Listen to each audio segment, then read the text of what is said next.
एकाएक कलाकार क्षेत्रमा महाभूकम्प आयो। ओहो, के भयो यस्तो? चर्चित नायक पल शाहले किन गरे यस्तो? सबै अचम्मित भए। नमस्कार दर्शक महानुभावहरू, आरो एमपी युट्युब च्यानलमा हार्दिक स्वागत छ। यो भिडियो अन्तिमसम्म हेरिदिनुहोला। मेरो ईर्ष्या गर्ने पुरुष सहकर्मी व्यावसायिक प्रतिस्पर्धीले समीक्षालाई झुटो बोल्न लगाए। गायिका समीक्षा अधिकारीले पल शाहलाई विभिन्न आरोप लगाइरहँदा पलले मङ्गलबार फेसबुकमा स्ट्याटस लेख्दै त्यसको खण्डन गरेका छन्। समीक्षाले पलले विवाह गर्छु भन्दै प्रेममा फसाएको र अहिले टाढिएको आरोप लगाएकी छिन्। लामो समयदेखि नेपाली चलचित्र क्षेत्रमा क्रियाशील रही दर्शकहरूले एक कुशल अभिनेताको रूपमा मनमुटुमा सजाउनु भएको प्रति म सदैव कृतज्ञ छु। मेरा हरेक क्रियाकलाप र प्रस्तुतिहरूलाई यहाँहरूले अत्याधिक मन पराउनुको परिणाम स्वरूप म आज यो स्थानमा आइपुगेको छु। अझै पनि कडा सङ्घर्षकै बीच आफूलाई यहाँहरू समक्ष उभिएको छु भन्न कति पनि हिचकिचाउँदिन। त्यसका बावजुद समाजलाई सकारात्मक बाटोतर्फ उन्मुख गराउने प्रकारका गतिविधि र खदिलो दरिलो मनोरञ्जनात्मक प्रस्तुतिहरू लिएर आउने प्रण पनि गर्दछु। तर नेपाली समाजभित्र सङ्घर्ष गर्न अनेकन बाधा र अडचनहरू आउने रहेछ। त्यसमध्येमा कतिपय कृतज्ञमा समस्या खडा गरी एउटा सङ्घर्षको चरणमा रहेको कलाकारहरूलाई बारम्बार परार हुँदा नमिठो अनुभूति भने पक्कै हुँदो रहेछ। विगत केही समय यता मसँग एकजना गायिकाको नाम जोडेर केही अनलाइन समाचार माध्यमहरूमा रियल हिरो कि प्ले बाई भन्ने जस्ता शीर्षक मेरो अन्य महिला साथीहरूको मन्जुरी र अनुमति बेगर निजहरूको समेत तस्बिर राखी बनाएको रिपोर्ट र अन्य विभिन्न भ्रम शीर्षक राखी आपत्तिजनक शब्दहरू प्रयोग गरी तथ्यविहीन लालछना लगाई मेरो तथा निज गायिकाको समेत व्यावसायिक एवं व्यक्तिगत जीवनमा धक्का पुग्ने गरी प्रकाशित र प्रसारित भएको रिपोर्ट अडियो तथा समाचारहरूप्रति मेरो गम्भीर ध्यान आकर्षण भई सो बारेमा मेरा दर्शक शुभचिन्तकहरूलाई सत्य तथ्य उजागर गर्ने मनसाय साथ यो अपिल जारी गरेकी छु। नेपालको संविधानले पूर्ण प्रेस स्वतन्त्रताको प्रतिभूति रहेको हुँदा सत्य तथ्य समाचार प्रकाशन र प्रसारण गर्न नेपाली सञ्चार जगत स्वतन्त्र रहेकोमा विवाद छैन। विगतमा पनि नेपाली प्रेसले विधिको शासन र नागरिक स्वतन्त्रताको पक्षमा अनुकरणीय भूमिका खेलेको गौरवमय इतिहास छ। अन्तमा तपाईँहरूको आगाध माया र प्रेरणाले मलाई सत्य र निष्ठाको मार्गबाट कहिले पनि विचलित हुन दिने छैन र विचलित समेत हुने छैन भन्ने विश्वास दिलाउन चाहन्छु। गायिका समीक्षा अधिकारी र नायक तथा मोडल पल शाह बीचको विवादबारे प्राय सबै जानकार छन्। समीक्षाले पलले आफूलाई पीडित बनाएको बारम्बार बताउँदै आएकी छिन्, तर पलले भने आफूले कहिल्यै समीक्षालाई पीडित नबनाएको बताउँछन्। यस बीचमा दुईवटा अडियो लिक भएका छन्। मेरो गीतको सुटिङमा हो।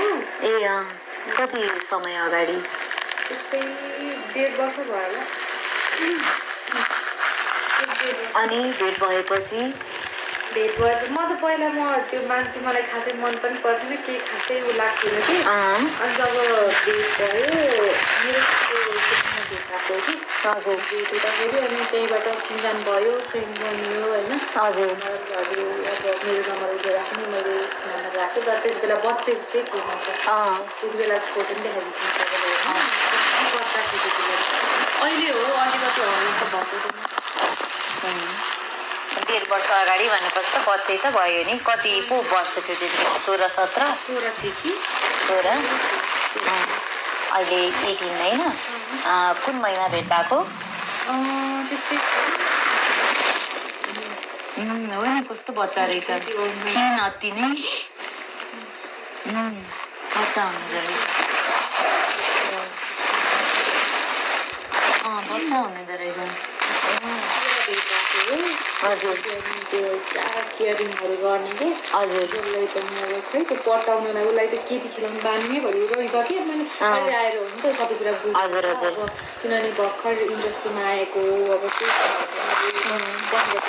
स्ट्रगल गरेर त होइन अब त्यत्रो वर्ष काम गरेको उसलाई त सबै कुरा थाहा नि त मलाई कति नै भएको छ र भर्खर त हो नि म आएको त अनि त्यस्तो केयरिङहरू गर्ने कति केयरिङहरू गर्थ्यो अनि गरेपछि त्यसपछि मेसेजमा पनि कुरा हुन्थ्यो नर्मली मैले दाई भन्थेँ फेरि दाई भन्थेँ दाई यताउति भन्थेँ मैले होइन अनि दाई भन्थेँ अनि कुराहरू भइरहेको थियो त्यस्तो खासै अरू चाहिँ ऊ चाहिँ धेरै बोल्न खोज्थ्यो क्या मसँग अनि म चाहिँ खासै त्यस्तो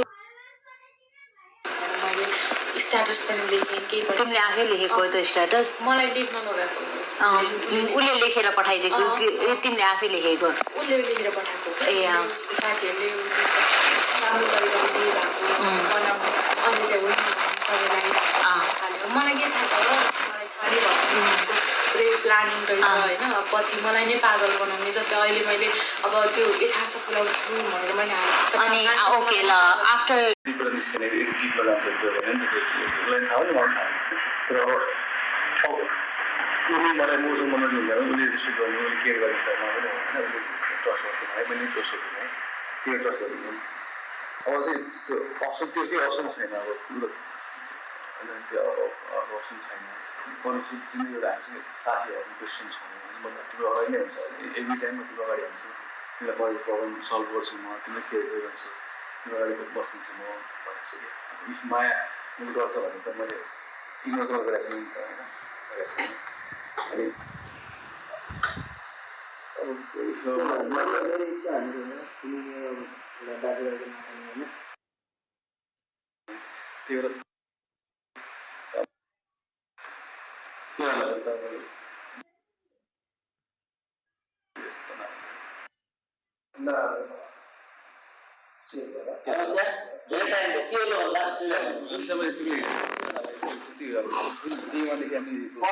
गल्ती दिएर चाहिँ अगाडि बढ्ने बाटो दिन सक्छौ प्यार हुन्छ भने चाहिँ तिम्रो रिप्लाई गर्छु सधैँ म दिन्छु त्यही त पल र समस्या बीच अन्तरङ्ग सम्बन्ध छ कि भन्ने आशंका बीच यस्तो अडियो लिक हुनुले शङ्कालाई थप बल पुर्याएको छ। समीक्षाले पललाई प्ले बुवाईसम्म भनेकी छिन्। आफू हुँदाहुँदै अन्य 2-3 केटीसँग पल रमाइलो रहेको उनको आरोप छ। उनी पललाई कारवाही होस् भन्ने चाहन्छन् तर पलले सबैलाई पैसामा किनेर आफूलाई पागल साबित गराउन खोजेको उनको भनाइ छ। पलले बिहे गर्छु नै भनेर नजिकिएको समीक्षाको भनाइ छ। पल भने यति बेला सञ्चार माध्यमको सम्पर्कमा आउन चाहेका छैनन्।